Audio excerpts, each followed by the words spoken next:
Bonjour, on va parler d'évaluation d'efficacité thérapeutique, de choix de traitement et d'épistémologie. Moi, ça fait 30 ans que je dois évaluer des traitements pour faire des choix thérapeutiques en dehors des clous. En effet, à 18 ans, on m'a dit que je passerais ma vie en chaise roulante.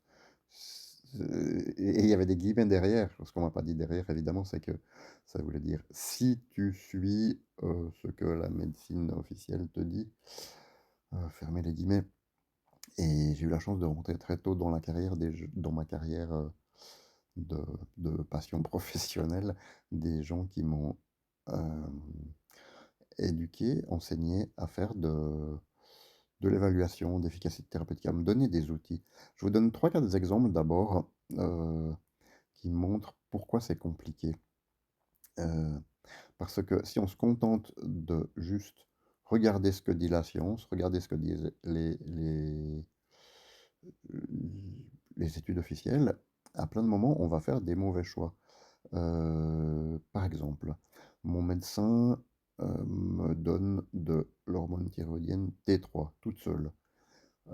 Ça, l'opinion de la doxa, c'est que ça provoque des crises cardiaques et qu'il ne faut pas le faire. Lui a des raisons de penser autrement. Euh,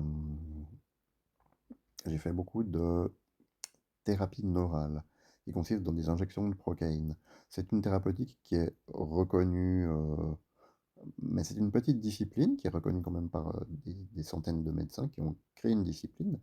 Mais si on regarde l'opinion générale, la doxa, c'est une discipline qui est très peu reconnue.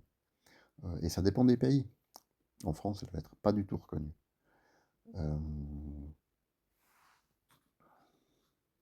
Ensuite, on a le cas de tous les dérivés de la thiamine, où on a un petit groupe de médecins qui a des solides raisons de penser que ça peut être déterminant pour changer l'état de santé, alors que pour la plupart des médecins, c'est juste un dérivé d'une vitamine qui présente pas d'intérêt particulier. Euh, à quel moment est-ce qu'on doit ne pas faire confiance euh, à ce que disent les études? Parce que le premier réflexe, c'est d'abord d'aller voir ce que dit l'état de la science. Le premier réflexe, c'est d'abord d'aller sur Google Scholar, où on va avoir non pas l'opinion de ta concierge, mais l'opinion de scientifiques reconnus par leur père sur euh, une thérapeutique. Donc le premier réflexe, c'est ça. Ensuite, il faut apprendre à lire entre les lignes. Il faut apprendre à voir à quel moment cette opinion-là ne va pas être suffisante. Et ça va être le cas souvent, ça va être le cas notamment pour des thérapeutiques qui ne rapportent rien et qui ne sont donc pas financées, ben, mais ça c'est pas suffisant. Il ne suffit pas qu'une thérapeutique ne rapporte rien à Big Pharma pour qu'elle soit efficace, évidemment. Par contre, c'est un indice.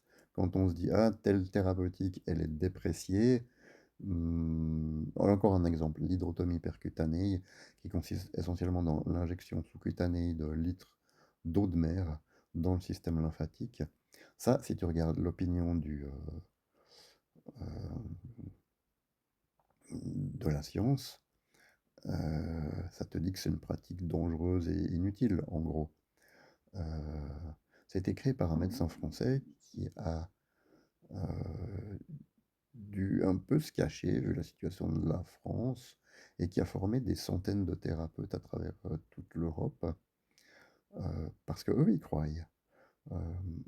Moi, j'ai commencé à faire ça parce qu'un ami l'avait fait et m'a dit, j'ai retrouvé de la mobilité. Et c'était un danseur professionnel, donc quelqu'un d'extrêmement fin sur sa perception de la mobilité. Je l'ai fait et effectivement, j'ai retrouvé de la mobilité. Ça m'a diminué la spasticité. Et là, bah, tu peux pas faire confiance à ce que dit la science. En l'occurrence, là, j'ai choisi de faire confiance à ce que dit un témoignage individuel et un petit groupe d'individus, ce qui, à d'autres moments, est extrêmement préoccupant, voire dangereux. Je veux dire, si on fait des essais cliniques, c'est bien parce que la perception individuelle, elle est souvent pas suffisante.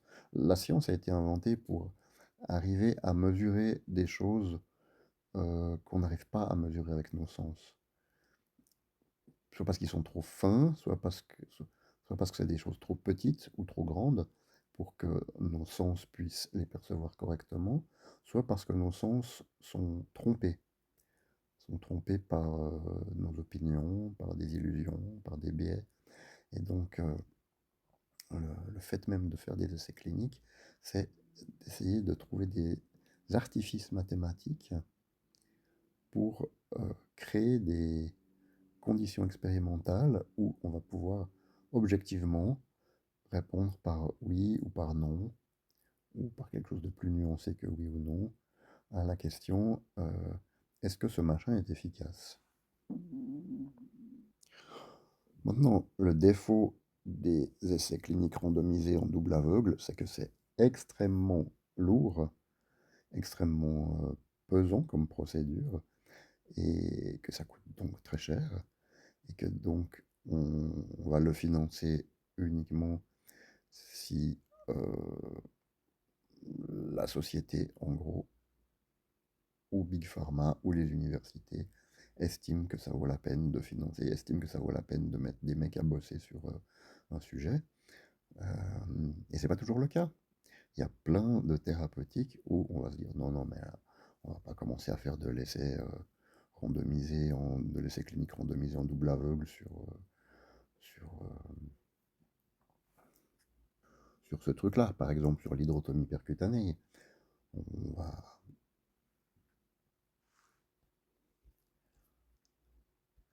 Alors, examinons maintenant comment s'est fait la construction de l'opinion au sujet de l'hydrotomie percutanée. Euh,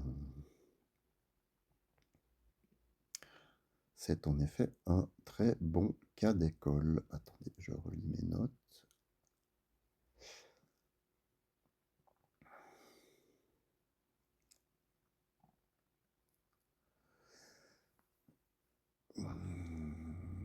On a plusieurs couches.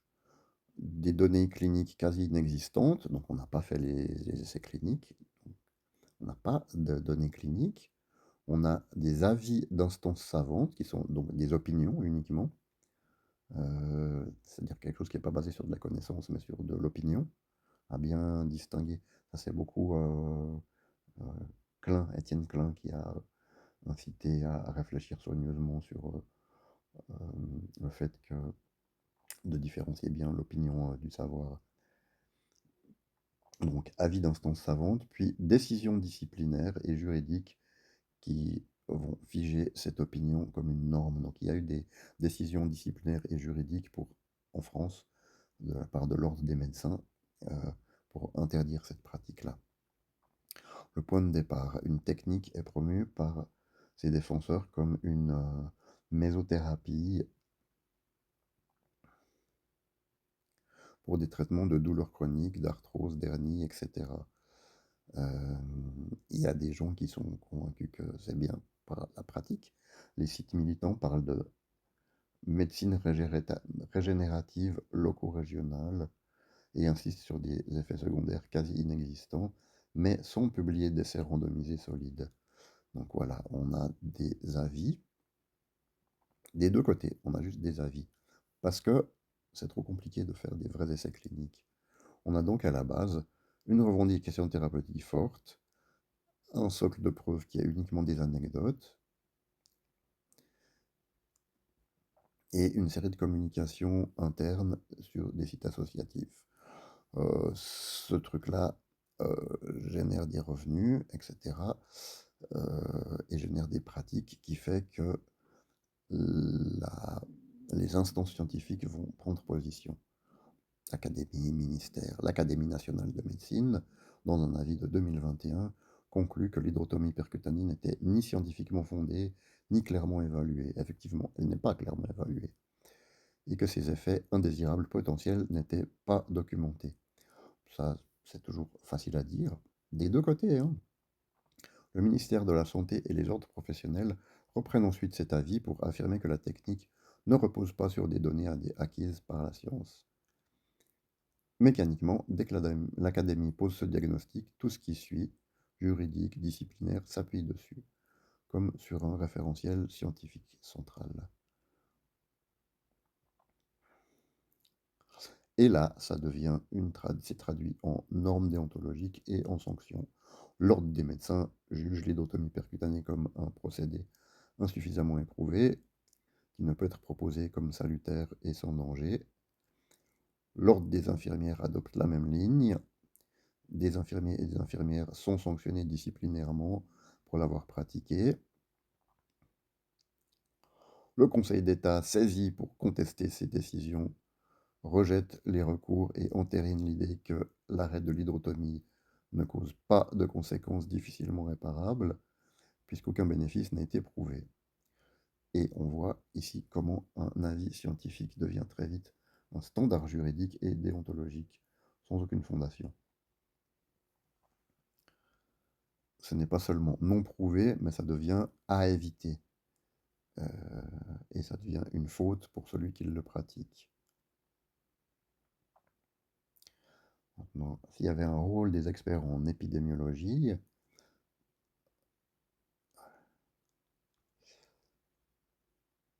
alors dans les procédures disciplinaires, des experts universitaires ont été auditionnés. L'un parle d'éléments non recevables au regard des données actuelles de la science. Effectivement, il n'y a pas d'études sérieuses. En épidémiologie, il est tout à fait légitime à dire ça et à rappeler la nécessité d'études classiques. Tant que ces conditions ne sont pas remplies, la technique reste dans son statut de procédé insuffisamment éprouvé, donc incompatible avec l'obligation de proposer des soins fondés sur des données acquises par la science. Ici, c'est l'épidémiologie clinique qui définit la barre de la légitimité. Pas d'essai méthodologique robuste, pas de validation, donc une interdiction de facto. Sauf que, il y a des gens qui continuent à le pratiquer parce qu'ils trouvent ça bien. Il y a un contre-discours des praticiens, des promoteurs. Il y a un site de l'Association internationale d'hydrotomie percutanée. Cette discipline, elle percole hors de France, en Suisse, en Belgique, en Espagne, où la législation est moins stricte, l'ordre des médecins est moins casse-couille. Euh,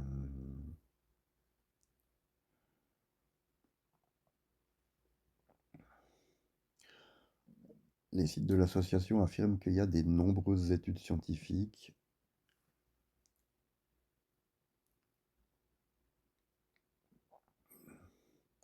mais c'est pas des études solides.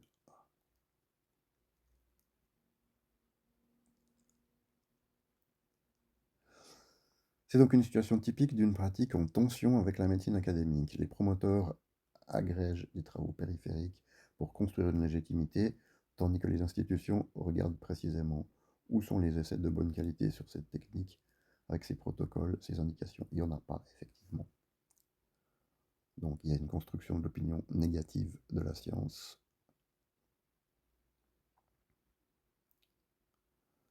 Il y a... Ça, on l'a déjà dit, hein, il n'y a pas de preuves. Il y a une autorité scientifique qui dit que ça ne marche pas et que c'est dangereux. Il y a même un narratif médiatique d'articles grand public qui relaye les sanctions et les avis défavorables. C'est donc pas uniquement l'absence de preuves de haute qualité, mais c'est tout un écosystème institutionnel qui produit une opinion négative structurée à partir de standards actuels de la médecine fondée sur la preuve. Mais il reste que il y a plein de gens qui disent ce truc-là m'aide. Alors, ça consiste essentiellement dans l'injection d'eau salée, avec quelques vitamines et quelques autres produits dans l'eau salée, mais globalement, c'est ça. Et effectivement, ça rapporte rien à Big Pharma. C'est pas extrêmement dangereux, hein. Si c'est bien fait. Le risque infectieux, il est à peu près nul. En tout cas, moi, je le pratique régulièrement sans avoir aucun problème. Sauf qu'effectivement, c'est pas remboursé et que ça coûte cher. Parce que c'est quand même du matériel, hein. À chaque fois, on a ce qu'on appelle une pieuvre, c'est-à-dire une poche de perf avec plein de tuyaux. Faut imaginer qu'on va diviser la sortie de la perf en 18 ou 24 ou 36 petits tuyaux qui vont aller être plantés dans la chair, juste en dessous de la peau, très peu. Et là, on va injecter genre 2 litres d'eau de mer qui vont faire une énorme bosse dans le dos, ou à l'endroit où on le fait, mais souvent on le fait dans le dos. Une bosse qui va être assez rapidement résorbée. Moi, j'ai vu des photos d'IRM où on constatait une réhydratation de la moelle épinière. Donc le fait d'aller mettre de l'eau, ça allait dans le dos, on voit une réhydratation de la moelle épinière avec une récupération avec des progrès moteurs. C'est quelqu'un qui avait une sclérose en plaques. Et quand on lui fait de l'hydrotomie percutanée, on observe qu'il bouge mieux et on observe euh, une réhydratation de la moelle épinière. Donc voilà un peu l'histoire pour l'hydrotomie percutanée. Et c'est à chaque fois une longue enquête, hein. À chaque fois quand je me penche sur une thérapeutique dont j'ai entendu parler, un machin que personne n'a encore fait, mais que j'ai envie d'essayer parce que à un moment donné, je me dis, tiens, ça serait peut-être intéressant pour dézinguer des biofilms, de mélanger du diméthylsulfoxyde avec de la chlorophylle. Et là-dessus, on n'a pas de données, mais j'en discute avec mon médecin, avec mon prof de biochimie. Il me dit, ah, c'est pas mal, ça vaudrait le coup d'essayer, c'est pas dangereux. Euh, c'est pas dangereux et ça vaut le coup d'essayer. En supposant que je fasse ça, euh, mettons que je fasse ça par exemple. Ça, c'est un essai que je voulais faire. C'est de mélanger donc de la chlorophylle hydrosoluble, la chlorophylle magnésienne, avec du diméthylsulfoxyde. À un moment donné où j'avais énormément de biofilms. Donc les biofilms, c'est souvent une cause de maladie grave, de dysbiose en fait dans les intestins. Les bactéries euh, ou les champignons, à un moment donné, quand ils sont suffisamment nombreux, au lieu d'être des individus isolés, ils vont se construire des maisons en gélatine, on va dire, en mucus. Euh, Ils vont littéralement tapisser euh, un tuyau. On en trouve d'ailleurs des biofilms dans les tuyaux de chauffage, hein. Et c'est super chiant, les plombiers le savent, c'est super chiant à enlever. Euh, Ça va être une espèce de gélatine qui va. Les bactéries sont dedans. Comme elles sont dedans, le système immunitaire, les globules blancs, n'arrivent pas à avoir accès aux bactéries parce qu'elles sont protégées par la gélatine. Et elles arrivent quand même, à travers la gélatine, à capter des aliments. Donc elles sont dans une situation où elles sont dans un bunker, littéralement. Euh, le système immunitaire n'arrive pas à les choper. Et pourtant, elles sont là à capter les aliments, à rejeter des déchets, donc à causer plein de problèmes, que ça soit dans la tuyauterie de tabac ou dans tes intestins ou ailleurs.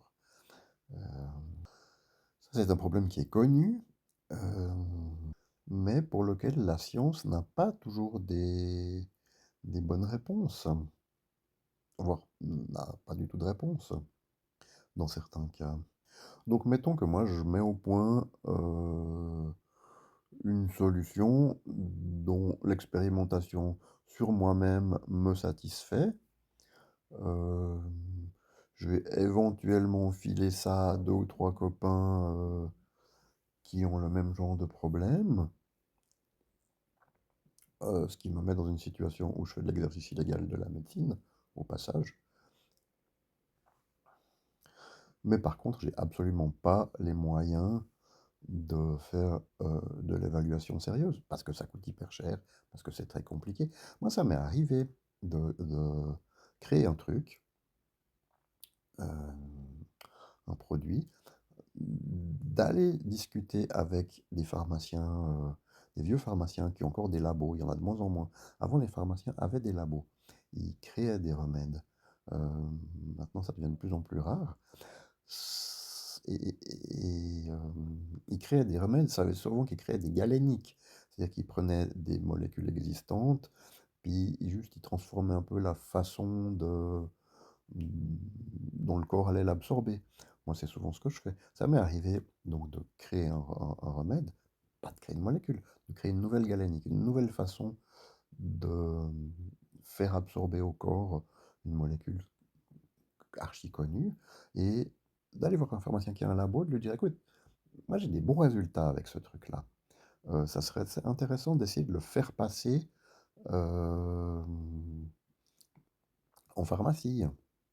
Pour lui donner une certaine légitimité, il faut le faire passer en pharmacie pour qu'il soit c'est le premier pas. Le faire passer en pharmacie pour qu'il soit, fait non pas dans ma cuisine, mais, aux normes pharmacie, pour qu'ensuite on puisse le donner à un médecin qui va faire, ce qu'on appelle des case reports. C'est-à-dire qu'il va commencer par dire: «Bah, j'ai essayé ça sur un patient et j'ai observé ça».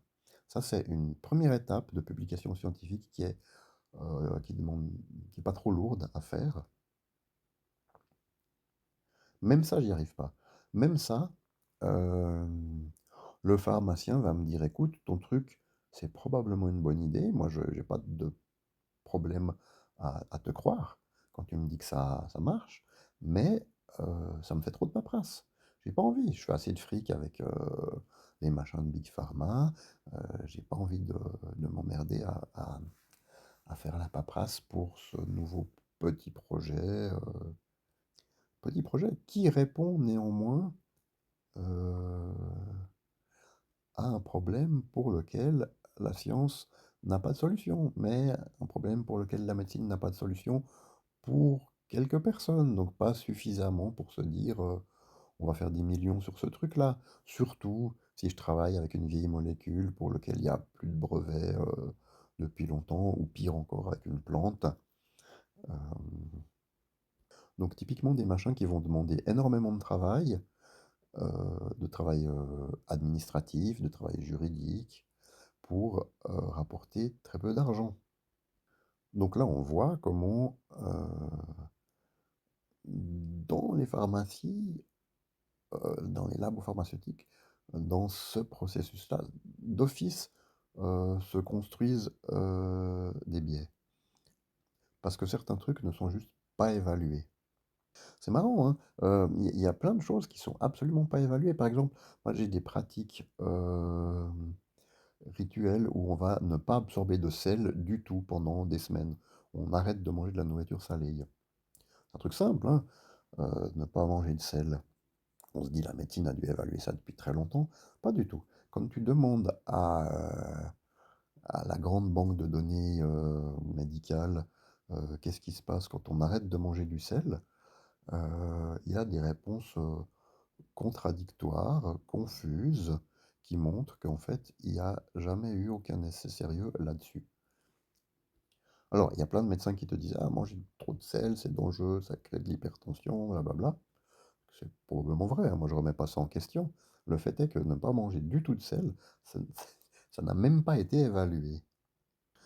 Et voilà, là, moi je me retrouve dans une situation où j'essaye de vous parler de comment je fais pour faire de l'évaluation d'efficacité, thérapeutique et en réalité, heu, c'est difficile à transmettre parce que c'est, un instinct, un savoir-faire, par exemple, qui est fait de plein de petites choses. Par exemple, quand on demande,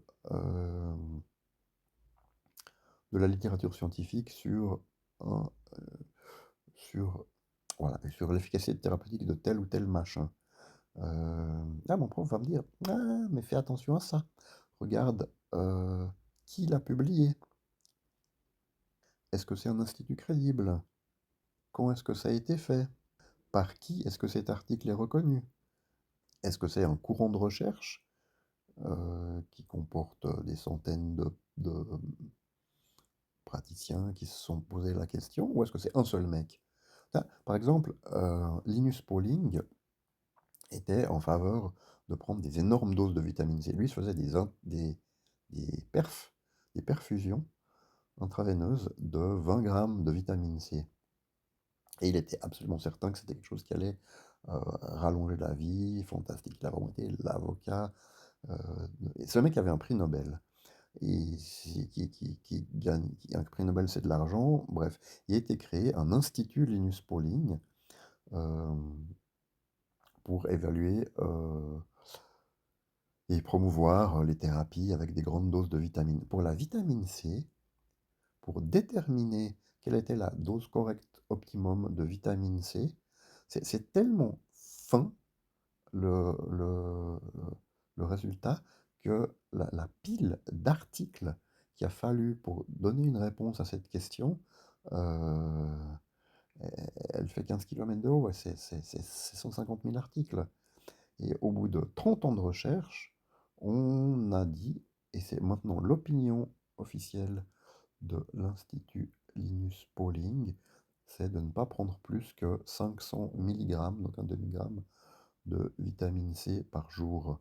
On constate que chez les gens qui prennent des grosses doses de vitamine C, il y a une légère tendance à attraper le macula.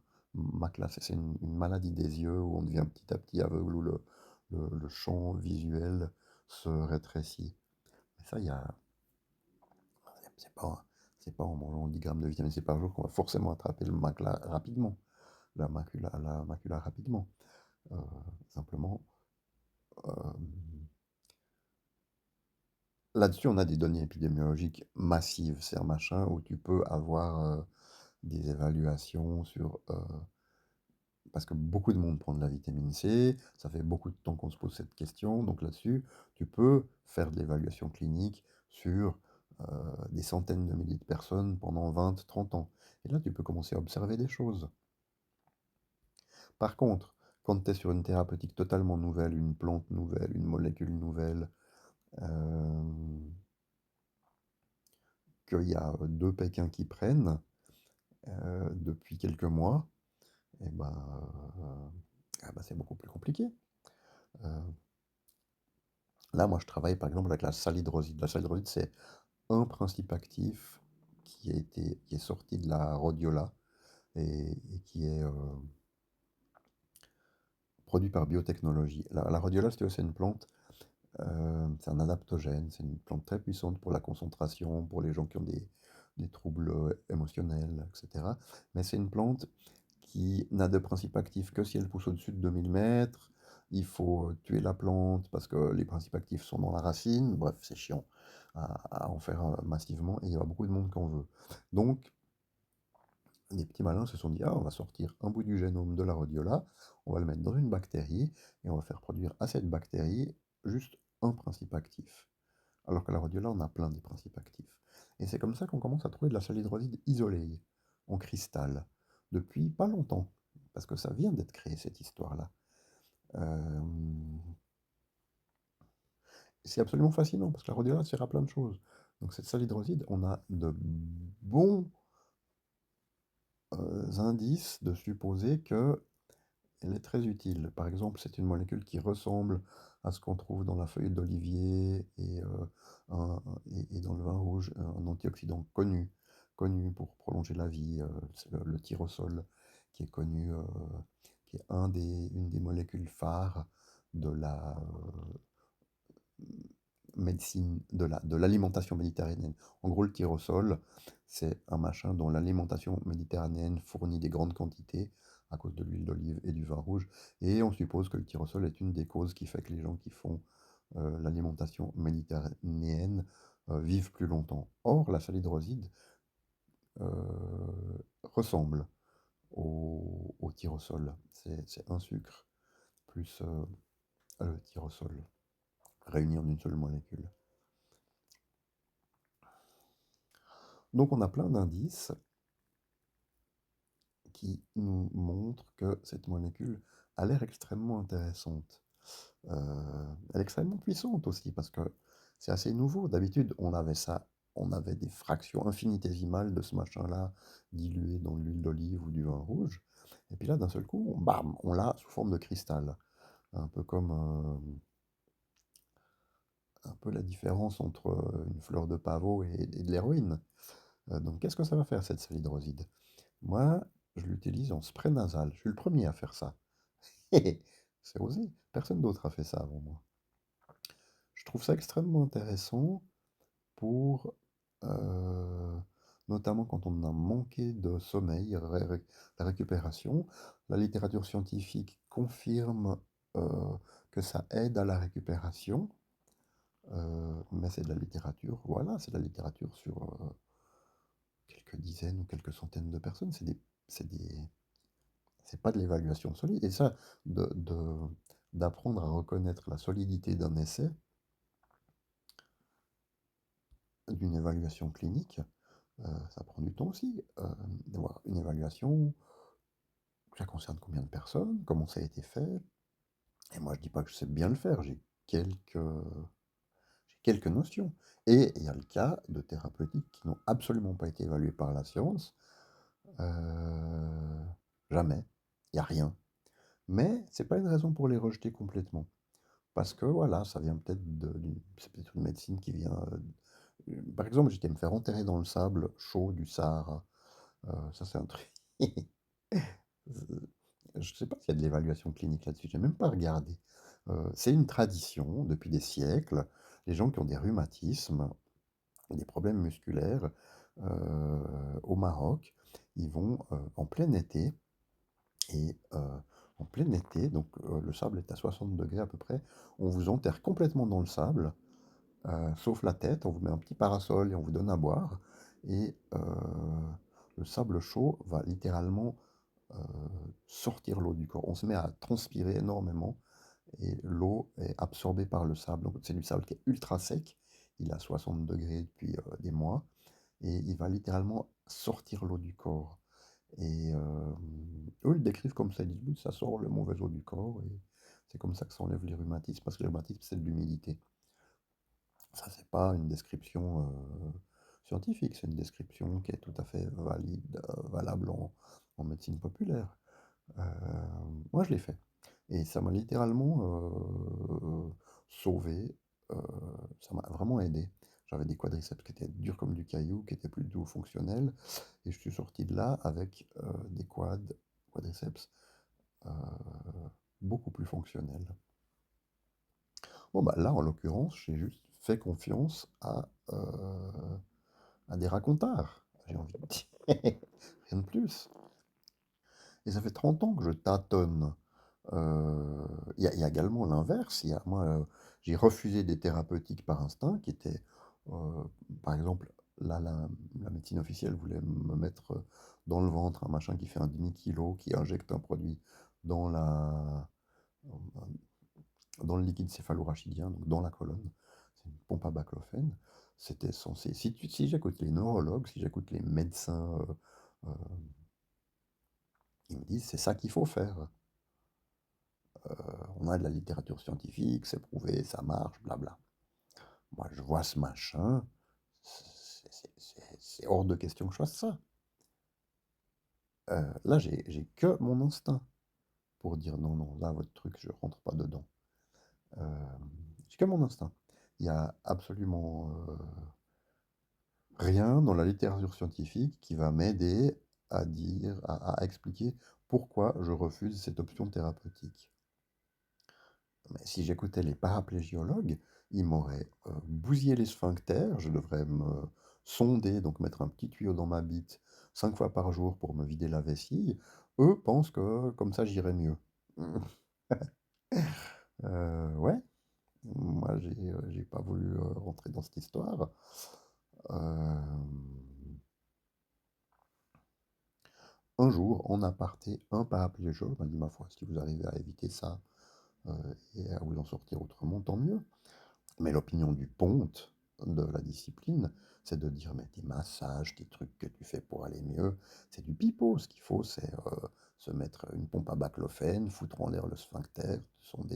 C'est le truc où on devient un droïde, en gros. Le truc où on devient équipé de matériel médical lourd, archi dépendant de la technologie, des hôpitaux. Moi, pour ça, moi, en soi, c'est un indice. où j'ai pas envie de me retrouver dans une situation où je vais plus pouvoir, m'extraire du système médical parce que je serai dépendant à vie, parce que j'aurai des machines dans le corps. Heu, mais là, j'ai que ma bonne foi pour me justifier dans cette histoire. Donc voilà, c'était pour vous dire que l'évaluation d'efficacité thérapeutique, c'est complexe, que je considère que c'est mon boulot, entre autres, et que c'est un savoir-faire fait de plein de petites choses qu'on ne peut pas transmettre d'un coup, comme tous les vrais métiers, hein. À un moment donné, j'ai essayé de construire des guitares. Là, j'ai vite compris que luthier, c'était un métier. Quand je montrais les guitares que j'avais construites à un vrai luthier, très rapidement, il me trouvait pourquoi ça marchait pas ce que je faisais. Il ajoutait une petite pièce, il changeait un petit truc parce que lui, il savait. Lui, il voyait. Ah, mais ça, si tu fais juste ça va marcher mieux. Bah, l'évaluation d'efficacité thérapeutique, c'est pareil. Quelqu'un qui va juste aller regarder sur Internet l'opinion de la science, je vais pouvoir lui dire: «Ah non, mais dans ce cas-là, c'est peut-être pas comme ça qu'il faut faire, parce que ceci, parce que cela». Mais ça, c'est 30 ans de métier. Et au bout de 30 ans de métier, je suis encore très très loin de considérer que je maîtrise le domaine. Bon, je vais m'arrêter là. Bonne journée, merci de votre écoute pour ceux qui sont arrivés jusqu'au bout et passez une bonne journée. Ciao.